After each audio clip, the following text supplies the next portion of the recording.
Good morning friends. आज हम करने वाले हैं सीटीपी से संबंधित क्वेश्चन आंसर जो कि सीटेट पेपर 2 से संबंधित है। और इसका जो है आज हम करने वाले हैं 29 जनवरी 2012 का पेपर, जो कि सीटेट पेपर 2 का हुआ था आपका 29 जनवरी 2012 में। ठीक है, इससे संबंधित सीटीपी के क्वेश्चन आज करेंगे। तो सभी का स्वागत है चैनल पर। नए हैं चैनल पर तो चैनल को सब्सक्राइब कर ले, और इससे पिछले वीडियोज आप देखना चाहते हैं, पिछले वीडियो जिसमें हमने सीटीपी के एसएसटी के क्वेश्चन कर रखे हैं, उसे आप देखना चाहते हैं तो आप एक प्लेलिस्ट विजिट कर लीजिएगा चैनल पर। चैनल में प्लेलिस्ट का नाम है सीटेट पेपर 2, सीटेट पेपर 2। ठीक है, आपका सीटेट पेपर 2 2025 दिसंबर 2025 नामक प्लेलिस्ट बना हुआ है आप सभी के लिए। तो उस प्लेलिस्ट को विजिट करके पिछले वीडियोज को जरूर देख लें। तो शुरू करते हैं वीडियो को। हमारा प्रश्न है, अभिप्रेरणा के सिद्धांतों के अनुसार एक शिक्षक डैश के द्वारा सीखने को संवर्धित कर सकता है। तो देखिए, एक शिक्षक के रूप में जो है आप बच्चों को सीखने के लिए जो है किस प्रकार से संवर्धित कर सकते हैं। ठीक है, तो आपके ऑप्शंस है, विद्यार्थियों से वास्तविक अपेक्षाएं रखने, अपेक्षाओं का एक रूप स्तर रखने, विद्यार्थियों से किसी प्रकार का अपेक्षा न रखने, विद्यार्थियों से बहुत उच्च अपेक्षा रखने। तो यहाँ पे देखिए, बच्चों से जो है एक शिक्षक को जो है वास्तविक अपेक्षा रखने से जो है सीखने को वो जो है शिक्षक जो है संवर्धित कर सकते हैं। ठीक है, तो ऑप्शन 1 इसमें करेक्ट होगा आपका। और ऑप्शन से यदि देखा जाए तो और ऑप्शन को देखे तो अपेक्षा का एक रूप स्तर रखने, सबके साथ सबसे जो है यदि शिक्षक जो है एक समान अपेक्षा रखता है, ये सही नहीं होता है, क्योंकि कोई बच्चा जो है कमजोर हो सकता है, कोई बच्चा बहुत तेज हो सकता है, और कोई बच्चा जो है एवरेज होते हैं। तो इस स्थिति में जो है हर बच्चा से एक ही समान अपेक्षा रखना ये जो है आपका सही नहीं है। और देखिए, विद्यार्थियों से किसी प्रकार की अपेक्षा न रखने। तो देखिए, कुछ कुछ टीचर्स होते हैं, देखिए मुझे जो है कॉमेडी लग रहा है थोड़ा ये ऑप्शन, क्योंकि फनी है। देखिए, इसमें जो है कहा गया है कि विद्यार्थियों से किसी प्रकार की अपेक्षा ना रखें। कहीं जो है आप देखते हैं क्लासेस में होता है कि कोई कोई बच्चा जो है उसका लक्षण ही पहले ही दिख जाता है कि वो जो है पढ़ने वाला नहीं है, तो शिक्षक जो है क्या होता है उससे कोई अपेक्षा ही नहीं रखता है। ठीक है, लेकिन आपको क्वेश्चन सॉल्व करने के दौरान ये सोचकर नहीं काम करना है। ठीक है, आपको जो है ये ऑप्शन गलत हो जाएगा आपका। ठीक है, आपको जो है ये नहीं उस हिसाब से नहीं देखना है कि मेरा जो दोस्त है वो एकदम जो है पढ़ाई से उसको कोई लेना देना नहीं है, लेकिन उसी को हम पॉइंट में रख के जो है हम सोच नहीं सकते। ठीक है, तो ये गलत हो जाएगा आपका। नेक्स्ट है, विद्यार्थियों से बहुत कुछ अपेक्षा रखने। ठीक है, तो विद्यार्थियों से जो है जिसका उतना उसका जो है क्षमता है उसी के अनुरूप जो है एक शिक्षक को अपेक्षा रखनी चाहिए, न कि उससे अधिक। ठीक है, तो ये भी आपका गलत है, तो इसमें ऑप्शन 1 ही करेक्ट होगा। तो हर क्लास में जो है कुछ ऐसे बच्चे होते हैं जो जिनको जो है आते तो है क्लास करने, लेकिन उनको पढ़ाई से कोई उतना लेना देना नहीं होता है। हर किसी का ऐसा दोस्त भी होगा, जरूर कमेंट जरूर करिएगा अपने दोस्तों के बारे में। तो आते हैं नेक्स्ट प्रश्न में। नेक्स्ट हमारा क्वेश्चन है, विकास शुरू होता है। तो विकास कब शुरू होता है? आपके ऑप्शन से उत्तर बाल्यावस्था में, प्रसव पूर्व अवस्था में, शैशवावस्था में, पूर्व बाल्यावस्था में। तो विकास जो है प्रसव पूर्व अवस्था में ही शुरू हो जाते हैं, यानी कि जन्म से पहले से ही जो है विकास जो है शुरू हो गई रहती है। ठीक है, तो करेक्ट आंसर इसका हो जाएगा ऑप्शन 2। नेक्स्ट है हमारा यहाँ पे बहुविध बुद्धि सिद्धांत के अनुसार सभी प्रकार के पशुओं, खनिज और पेड़ पौधे को पहचानने और वर्गीकृत करने की योग्यता डैश कहलाती है। तो देखिए क्या कहलाती है, सभी प्रकार के पशुओं को पहचानने का जो हमारी क्षमता है, खनिजों को पहचानना, पेड़ पौधों को पहचानना, वर्गीकृत करने का जो बच्चों में क्षमता देखी जाती है, तो ये क्या है? तो आपके ऑप्शन है कौन सी बुद्धि है? तार्किक गणितीय बुद्धि, प्राकृतिक बुद्धि, भाषिक बुद्धि, स्थानिक बुद्धि। तो यहाँ पे देखिए इसका जो है राइट आंसर इसमें हो जाएगा प्राकृतिक बुद्धि, क्योंकि पशुपालन, ठीक है, खनिज, पेड़ पौधे, ये सभी को पहचानना, वर्गीकृत करना। जैसे कि विभिन्न पेड़ पौधे होते हैं, कुछ झाड़ी होते हैं, कुछ पेड़ होते हैं, कुछ जो है छोटे छोटे पौधे होते हैं, कुछ जो है मिट्टी के अंदर जो है उगते हैं, जैसे कि आलू हो गया, अदरक हो गया, हल्दी हो गया। ठीक है, तो ये सभी पहचानने का जो हमारी क्षमता है, यानी कि आप तो एक शिक्षक ही हैं, आप अपने बच्चों के प्रति सोच सकते हैं कि उनका जो पहचानने का जो ये क्षमता है, वर्गीकरण करने का जो ये क्षमता होती है, ये क्या होती है? ये प्राकृतिक बुद्धि कहलाती है। ठीक है, और हार्वर्ड गार्डनर ने जो है 9 प्रकार की बुद्धि के बारे में बताया है, और एक प्राकृतिक बुद्धि भी उनमें से एक है। ठीक है, तो करेक्ट आंसर ऑप्शन 1 हो जाएगा, ऑप्शन 2 हो जाएगा। ठीक है, नेक्स्ट है हमारा अधिकांश व्यक्तियों की बुद्धि औसत होती है, बहुत कम लोग प्रतिभा संपन्न होते हैं और बहुत कम व्यक्ति मंद बुद्धि के होते हैं। यह कथन व्यास के प्रस्तावित इस सिद्धांत पर आधारित है। तो देखिए अधिकांश व्यक्तियों की बुद्धि जो है औसत होती है, यानी कि इसमें जो है कहा गया है कि अधिकतर जो लोग होते हैं, अधिकांश जो लोग होते हैं, उनका जो बुद्धि का स्तर जो होता है वो एवरेज पाई जाती है, औसत पाई जाती है। बहुत कम लोग प्रतिभा संपन्न होते हैं, बहुत कम लोग जो होते हैं वो तेज होते हैं, यानी कि बहुत टैलेंटेड होते हैं, इंटेलिजेंट होते हैं, ठीक है। और बहुत कम व्यक्ति मंदबुद्धि होते हैं। ये भी जो है देखने को मिलती है कि बहुत कम लोग जो है ऐसे दिखते हैं, आप संख्या में भी मिलाते होंगे, क्लासेस में आप मिलाते होंगे कि एक दो बच्चा ही ऐसे हैं कि बहुत जो है दिमाग से बहुत कमजोर है, उन्हें जो है कुछ समझ ही नहीं आता है, मंद बुद्धि होते हैं, ठीक है। और जो टैलेंटेड बच्चे हैं उनकी भी संख्या बहुत कम मात्रा में होती है। दो चार ऐसे बच्चे होते हैं जो बहुत टैलेंटेड होते हैं, हर चीज में आगे होते हैं, ठीक है।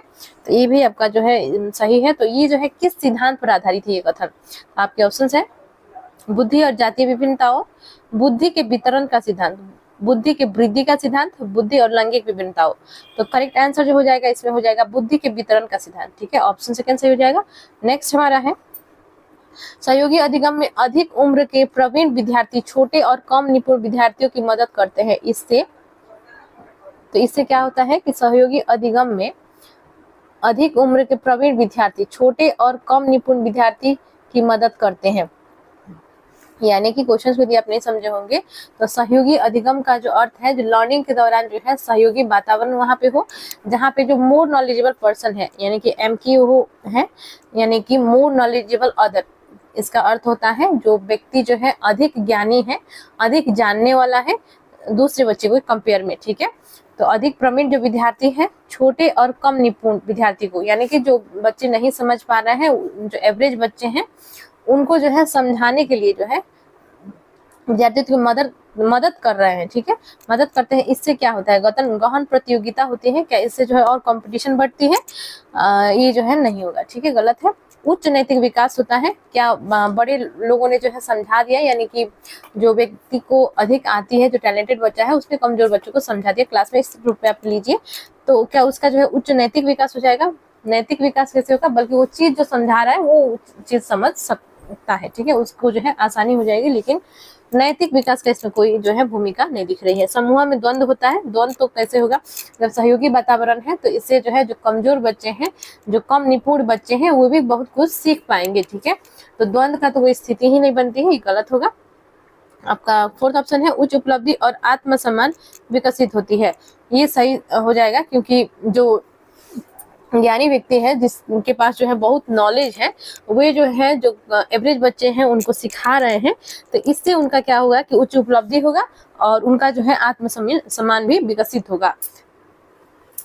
करेक्ट जो होगा इसमें ऑप्शन 4 ही हो जाएगा, ठीक है, ऑप्शन 4 आपका राइट है। नेक्स्ट क्वेश्चन देखते हैं, क्वेश्चन 6। जब पूर्व का अधिगम नई स्थितियों के सीखने को बिल्कुल प्रभावित नहीं करता, ठीक है, तो ये डैश कहलाता है, क्या कहलाता है? अधिगम का शून्य स्थानांतरण, अधिगम का निरपेक्ष स्थानांतरण, अधिगम का सकारात्मक स्थानांतरण, अधिगम का नकारात्मक स्थानांतरण। तो यहाँ पे देखिए हुआ क्या है कि जब पूर्व का अधिगम, यानी कि जो भी बच्चे ने जो है पहले सीखा है, उसे जो है आगे जो सीखना है उसके लिए वो जो है कोई भी उसके लिए जो है उपयोगी नहीं है, कोई भी उसका जो है उसमें प्रभाव नहीं पड़ रहा है, कोई जो है उसको मदद नहीं मिल रही है। जैसे एक बच्चा है, उसने एक कुत्ता को देखा, तो उसने जो है देखा कि वो जो है कुत्ता जो है भौं भौं करता है, ठीक है, उसका 4 पैर है, 2 कान है, ठीक है, इस तरह से उसने देख लिया। तो उसने जो है बिल्ली को भी देखा, तो बिल्ली को देखा तो उसके दिमाग में था कि वो भी जो है कुत्ता जो था वो भी एक जानवर है और बिल्ली जो है यह भी एक जानवर ही है, लेकिन यह जो है बोलती जो है ये म्याऊ म्याऊ करती है और इसका जो चेहरा का जो शेप है वो थोड़ा डिफरेंट है, ठीक है। तो इसका भी 4 पैर है, इसका भी जो है आंखें हैं, 2 कान है, ठीक है, इस प्रकार से वो देखती है, कोई भी बच्चा है वो देख रहा है, ठीक है। तो इस प्रकार से जब वो देख रहा है इस चीज को, तो उसे जो है पूर्व ज्ञान पहले से थी, ठीक है, पूर्व ज्ञान पहले से थी कि बिल्ली का जो, जैसे उसे तो पहले तो लगा कि बिल्ली और कुत्ता एक ही है, क्योंकि उसने पहले जो है देखा था जानवर में यानी कि कुत्ता में कि 4 पैर होते हैं, 2 कान होते हैं, 2 आंख होते हैं। उसी प्रकार से उसने बिल्ली में भी देखा, लेकिन जो बोलने का जो उनका आवाज है जो उसमें डिफरेंस है, ठीक है। जैसे कुत्ता भौं भौं कर रहा है, बिल्ली म्याऊ म्याऊ कर रही है, ठीक है। तो बिल्ली जो म्याऊ कर रही है, तो यहाँ पे जो है उसको लगा कि मेरा जो उसका जो पूर्व ज्ञान था कुत्ते के संबंध में, वही यहाँ पे काम किया, ठीक है। वही यहाँ पे ये काम किया कि बिल्ली जो है बिल्ली का भी जो है 4 पैर होते हैं, 2 आंख होते हैं, 2 कान होते हैं। तो वो ये उसने पहले ही कुत्ता में देख रखा था, तो उसका जो है पूर्व ज्ञान था, ठीक है। तो इससे उसको समझने में यह मदद मिली कि बिल्ली भी कोई एक जानवर होती है और वो जो है म्याऊ म्याऊ बोलती है, ठीक है। तो इसका जो है यहाँ पे लेकिन जो प्रश्न में आपसे पूछा गया है कि बिल्कुल भी जो है जो पूर्व का अधिगम है यानी कि पहले जो सीख रखा है, वो नई चीजों को सीखने के लिए जो है उसमें कोई भी प्रभाव नहीं डाल रही है, यानी कि एकदम से डिफरेंस है, ठीक है। कोई जो है उसकी मदद ही नहीं कर रहा है आगे सीखने के लिए। तो ये क्या है? तो ये जो है आपका कहलाएगा अधिगम का शून्य स्थानांतरण, ठीक है।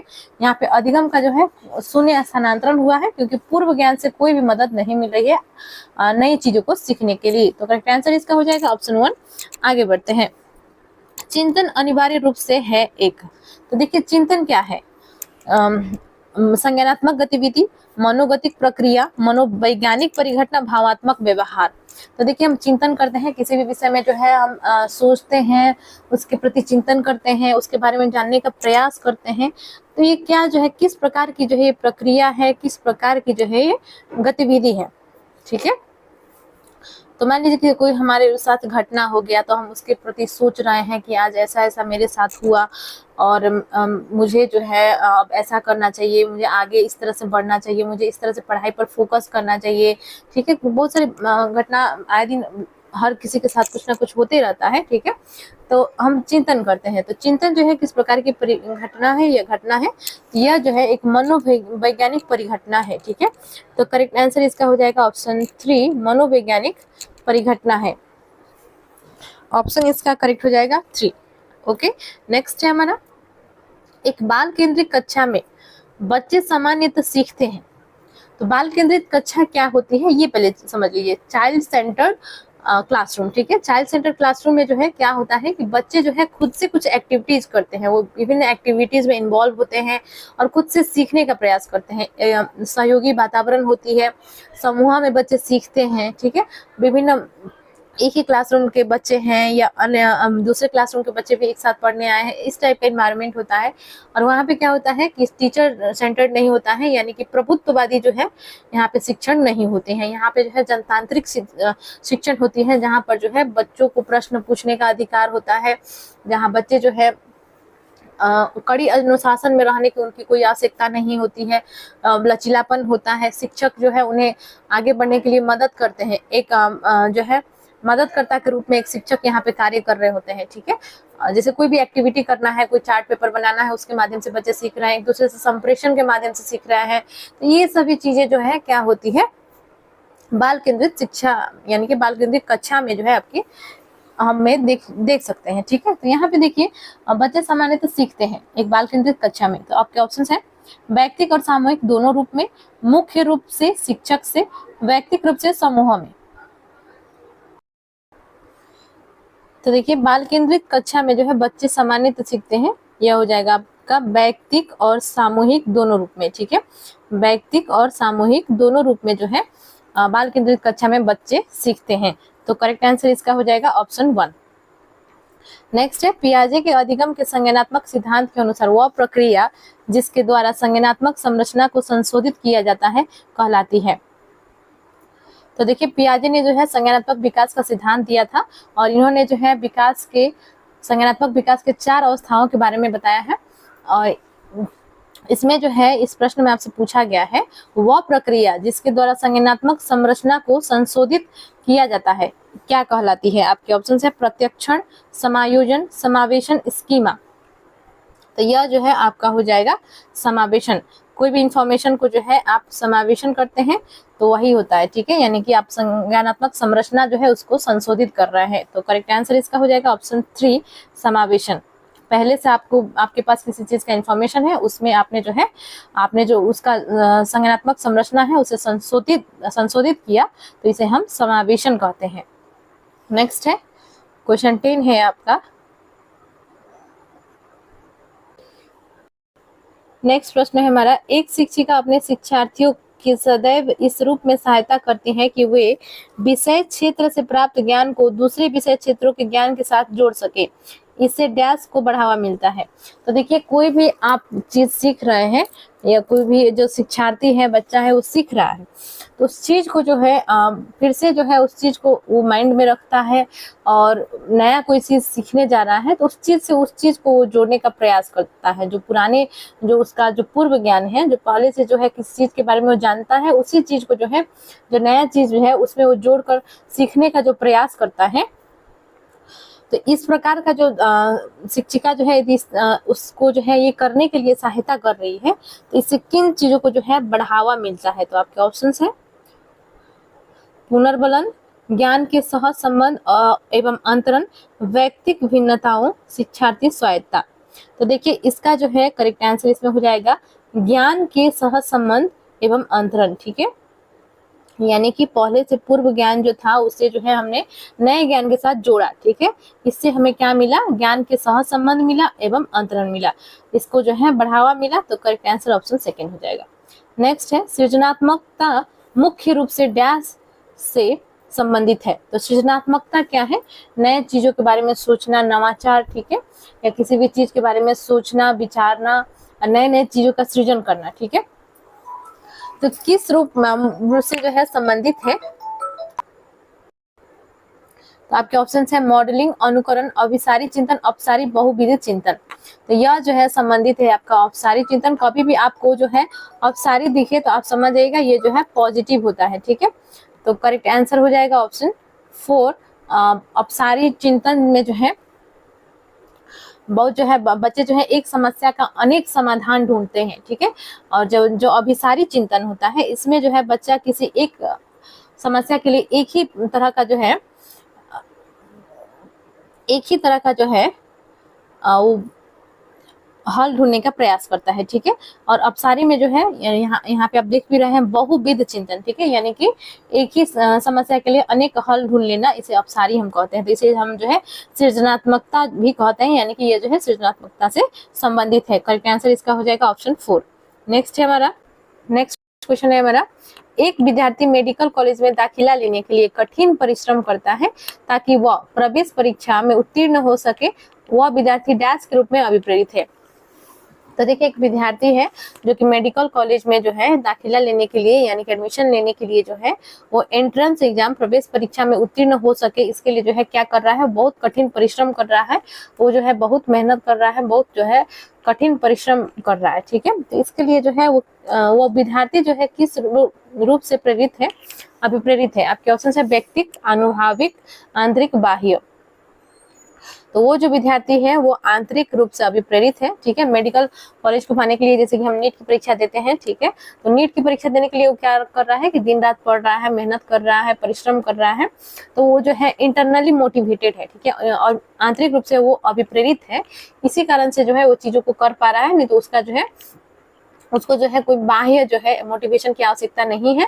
जैसे कि आप लोग में भी ये चीज जरूर होगा कि आप जो है अपने पढ़ाई के प्रति जो है पूरा तरह से समर्पित होंगे, और आप जो है किसी बाह्य अभिप्रेरणा के लिए जो है आपकी आवश्यकता नहीं पड़ती होगी, बल्कि आप जो है खुद से जो है आंतरिक रूप से अभिप्रेरित होंगे और अपने पढ़ाई के प्रति जो है पूरी आपका ध्यान जो है आप लगाए होंगे। ठीक है, मुझे यही उम्मीद है आप सभी से।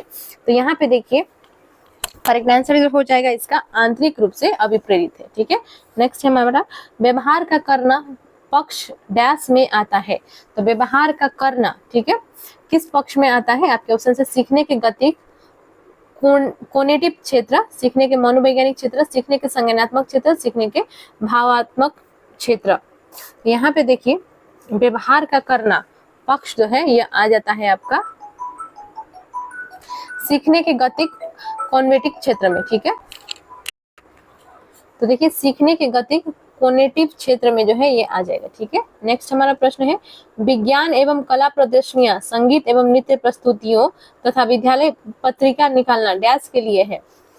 तो देखिए, विज्ञान एवं कला प्रदर्शनियां, संगीत एवं नृत्य प्रस्तुतियों तथा विद्यालय पत्रिका निकालना डैश के लिए है। शिक्षार्थियों को सृजनात्मक मार्ग उपलब्ध कराने में, विभिन्न व्यवसायों के लिए विद्यार्थियों को प्रतिशत करने, विद्यालय का नाम रोशन करने, अभिभावकों को संतुष्ट करने। तो देखिए, हमने जो है डीएलएड बीएड कर रखा है, इसमें हमने जो है विभिन्न प्रकार के जो है कला से संबंधित कार्य जरूर किए होंगे हमने जो कॉलेज में। ठीक है, जैसे कि विभिन्न प्रकार के चार्ट तैयार करना, किसी लेखक के बारे में लिखना, उनके जीवनी के बारे में लिखना, या उनका जो है जो भी उन्होंने कार्य किया है, उनका जो है फेमस बुक्स है, इससे संबंधित में लिखना। जैसे कि आपको हो सकता है इंग्लिश का ही प्रोजेक्ट मिला होगा कि इंग्लिश में जो है विलियम शेक्सपियर के बारे में आपको लिखना है, उनका जो है वो ड्रामेटिस्ट थे और साथ में जो है उन्होंने कौन कौन सी उपलब्धि अपने जीवन में हासिल की, किस किस प्रकार के नाटक वो लिखते थे, ट्रेजेडी होते थे या क्या होते थे। ठीक है, तो एग्जाम्पल के रूप में आप समझ सकते हैं। और विज्ञान की प्रदर्शनी हमने भी की होगी। ठीक है, संगीत एवं नृत्य प्रस्तुतियां, विभिन्न कार्यक्रम का आयोजन होते हैं हमारे कॉलेजों में, डीएलएड और बीएड के कॉलेज में। ठीक है, उसी प्रकार से विद्यालय पत्रिका निकालना, पत्रिकाओं का जो है निकालना डैश के लिए जो है, किसके लिए जो है ये सही है। तो आपके ऑप्शन है शिक्षार्थियों को सृजनात्मक मार्ग उपलब्ध कराने में। तो ये जो है आपका ऑप्शन 1 ही करेक्ट है। इससे जो है बच्चों का जो है ओवरऑल डेवलपमेंट होता है और इससे जो है बच्चों को जो है सृजनात्मक मार्ग जो है मिलता है। ठीक है, इससे जो है बच्चे जो है विभिन्न प्रकार की चीजों को सीखते हैं, नृत्य सीखते हैं, नाटक सीखते हैं, संगीत के क्षेत्र में और आगे बढ़ते हैं। ठीक है, उसी प्रकार से विभिन्न कला के क्षेत्र में, विज्ञान के क्षेत्र में आगे बढ़ते हैं। ये सभी जो है बच्चों के लिए बहुत ही फायदेमंद होता है। ठीक है, जो भी प्रशिक्षु है, प्री सर्विस टीचर जिन्हें कहते हैं, डीएलएड बीएड कोर्स में जो ट्रेनिंग होते हैं, ठीक है, उनको के लिए जो है ये एक सृजनात्मक मार्ग जो है उपलब्ध कराता था। ठीक है, कराता है। ठीक है, करेक्ट आंसर इसका हो जाएगा ऑप्शन 1। नेक्स्ट है हमारा क्वेश्चन 15। एक शिक्षिका अपने शिक्षार्थियों को अनेक तरह की सामूहिक गतिविधियों में व्यस्त रखती है। ठीक है, एक शिक्षिका क्या करते हैं, अपने क्लासरूम के बच्चे जो हैं उन्हें विभिन्न गतिविधियां उनसे करवाती हैं और उन्हें जो है व्यस्त रखती हैं। ठीक है, तो क्या क्या गतिविधियां वो करा रही हैं ये देखिए आप, जैसे समूह चर्चा, समूह परियोजनाएं, भूमिका निर्वहन आदि। ठीक है, यह सीखने के किस आयाम को उजागर करता है। तो हमने भी क्लासेस में हमने देखे हैं, बीएड और डीएलएड की क्लासेस में ऐसे बहुत सारे एक्टिविटीज जो है हमारे टीचर्स लेक्चरर सब करवाते हैं। ठीक है, और जैसे कि विभिन्न किसी टॉपिक के बारे में चर्चा हो गया, समूह परियोजना ग्रुप बांट दिया गया है उस प्रोजेक्ट के लिए। ठीक है, और विभिन्न जो है कार्य कराए जाते हैं, तो और विभिन्न रोल प्ले कराए जाते हैं किसी भी कहानी पर, किसी भी नाटक पर। ठीक है, जिसे हम भूमिका निर्वहन कर सकते हैं। यह सीखने के किस आयाम को उजागर करता है। तो ये तो आपके लिए बहुत ही आसान सा प्रश्न होगा। तो यहाँ पे देखिए आपके ऑप्शन है सामाजिक गतिविधि के रूप में अधिगम, मनोरंजन द्वारा अधिगम, भाषा निर्देशित अधिगम, प्रतियोगिता आधारित अधिगम। तो यह जो है आपका ना ही मनोरंजन के लिए बस होता था, भाषा सिर्फ इससे विकास नहीं होता था। ठीक है, प्रतियोगिता के लिए ये जो है नहीं होता था, तो बल्कि यानी कि प्रतियोगिता आधारित ये अधिगम नहीं होता था। ठीक है, तो इसका जो है करेक्ट हो जाएगा इसमें सामाजिक गतिविधि के रूप में अधिगम। ठीक है, तो विभिन्न समाज से संबंधित मुद्दे होते थे। ठीक है, रोल प्ले के लिए ये कहानियां होती थी, ये सभी सामाजिक गतिविधि के रूप में जो है एक अधिगम है, जिसमें एक समाज टाइप का जो है क्लासरूम में एनवायरनमेंट हो जाता है, जहाँ विभिन्न प्रकार के विभिन्न भाषा संस्कृति बोलने वाले लोग एक साथ रहकर पढ़ना लिखना, बाल केंद्रित शिक्षा उपलब्ध कराना। ठीक है, टीचर द्वारा ये सभी जो है प्राप्त होता है। तो ये सामाजिक गतिविधि के रूप में अधिगम। ठीक है, करेक्ट आंसर इसका हो जाएगा ऑप्शन 1। तो देखिए कोई भी सीटेट का जो है क्वेश्चन है, हालांकि अभी मैं आपको एग्जांपल अपने स्तर पर हम दे रहे हैं कि डीएलएड और बीएड कॉलेज के, हालांकि आपको जो है लेना है एक बच्चा। सबसे पहले जो है सीटेट को आपको तैयारी करना है, तो सबसे पहले सेंटर में जो है आपको बच्चा को रखना है। ठीक है, क्या रखना है, चाइल्ड को रखना है। ठीक है, चाइल्ड को सेंटर बनाना है, और यहाँ से जो है आपका क्या होगा, चाइल्ड ही सेंटर है और चाइल्ड ही यहाँ पे भगवान है। ठीक है, चाइल्ड का जो हित में है वही करेक्ट आंसर होगा। तो ये ट्रिक है, आप याद रखेंगे। तो मिलते हैं नेक्स्ट वीडियो में। अभी तक आपने चैनल को सब्सक्राइब नहीं किया है तो चैनल को प्लीज सब्सक्राइब कर ले, वीडियो को लाइक एंड शेयर करें, कमेंट करें। बहुत बहुत धन्यवाद।